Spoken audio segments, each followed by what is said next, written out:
soja em Chicago vem desde a última quinta-feira mostrando força. Isso tem mostrado um valor acima de 12 dólares o bushel. É um preço para a soja que muita gente não acreditava que pudesse vir, mas ele veio. E ele vem num combinado de fatores. O clima no Rio Grande do Sul, as enchentes que infelizmente têm castigado o povo gaúcho de uma forma extrema e que também traz perdas para as lavouras. Os gaúchos devem ter pelo menos 30%, 25% das suas áreas de produção de soja nos campos ainda, e é bem difícil conseguir trabalhar com isso agora. Tem também os fatores de chuva lá nos Estados Unidos, que atrasaram um pouco a semeadura da soja, ou provavelmente atrasaram, né? No final da tarde nós vamos saber. E as greves na Argentina. E essas greves na Argentina, e esta semana tem uma série de paralisações que devem ser confirmadas, mexem com o preço do farelo. Para falar a respeito deste assunto, nós vamos conversar agora ao vivo pela internet com Matheus Pereira, da Pátria Agronegócios, que participa desta edição de Agricultura BR. Matheus, sempre um prazer conversar contigo, meu amigo, e nós temos alguns elementos aqui, né, que a gente apontou, que a nossa produção encaminhou para falar sobre soja. O que mais tem impactado, qual que são os motivos para a gente enxergar hoje uma soja a 12 dólares bushel? Boa tarde, seja bem-vindo. Boa tarde, meu amigo Fabiano, prazer não estar aqui mais uma vez. Indo bem direto ao ponto, né, Fabiano, tradicionalmente essa época do ano já não tem, né, o Brasil como principal destaque do mercado mundial da oleaginosa. Por quê? Porque simplesmente, né, nessa época do ano, tradicionalmente, né, não teríamos, Fabiano, nenhum efeito, né, nocivo ou benéfico que poderia mudar, né, agressivamente a estrutura de oferta brasileira, normalmente.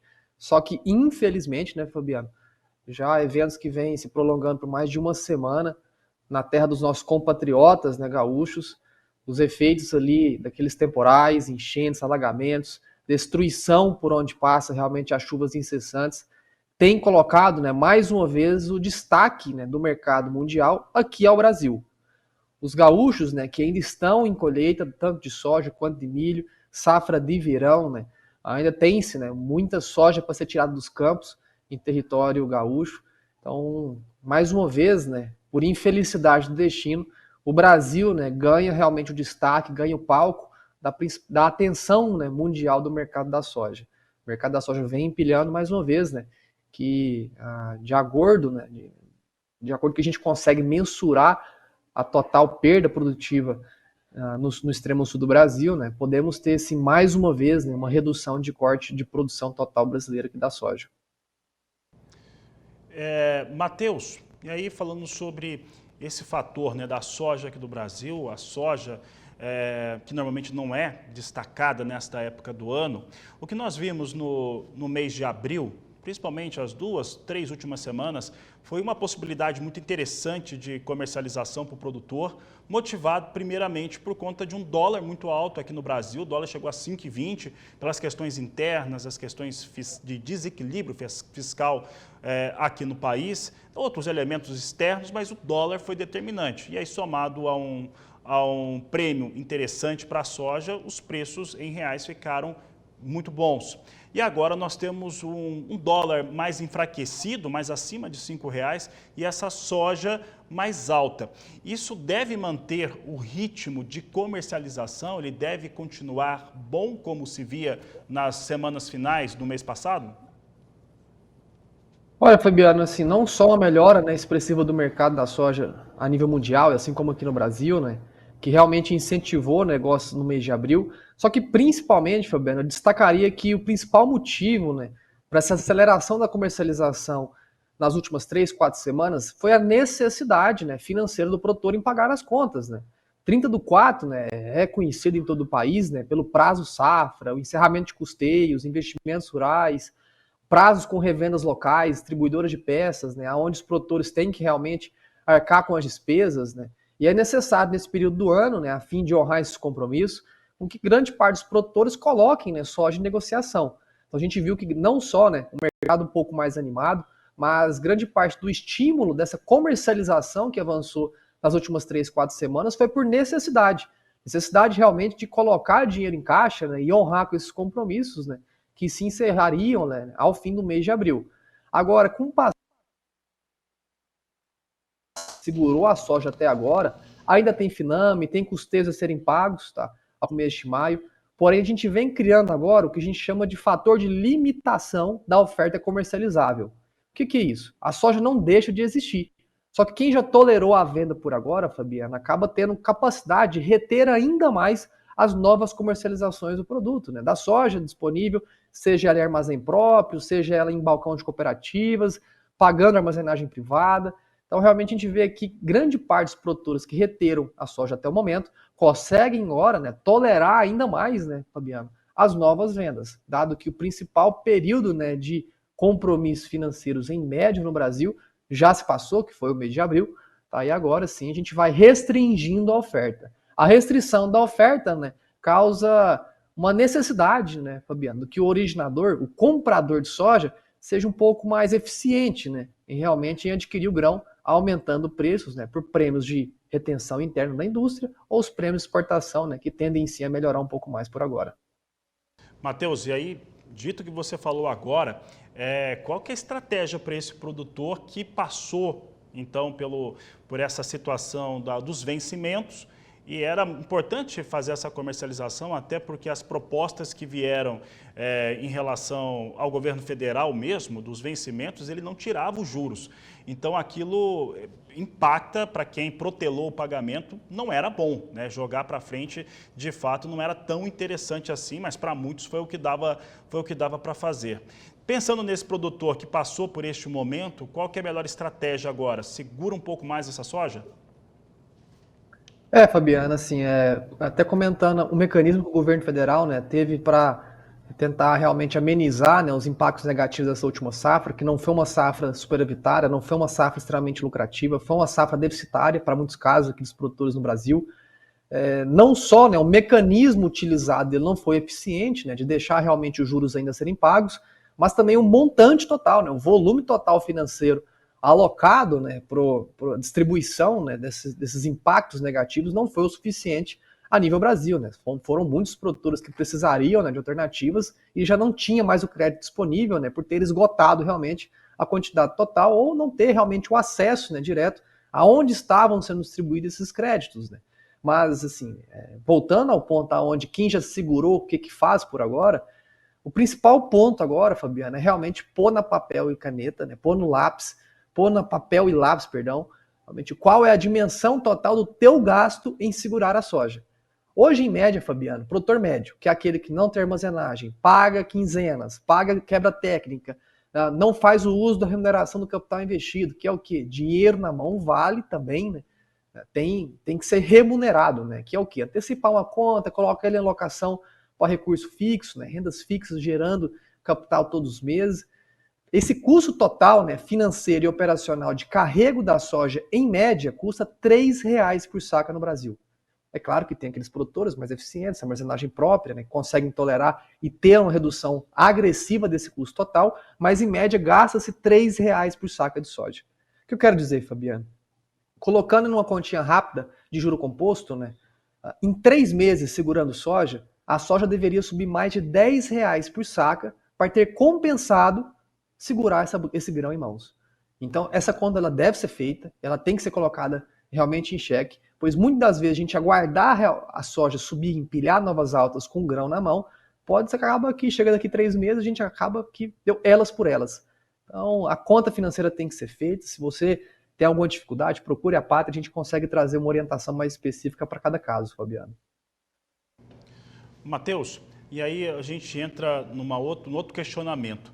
Pensando nisso, nas estratégias possíveis e na necessidade desse produtor fazer essas contas de uma forma que são custos, né? O custo de manter a soja, de não vender, ele também existe.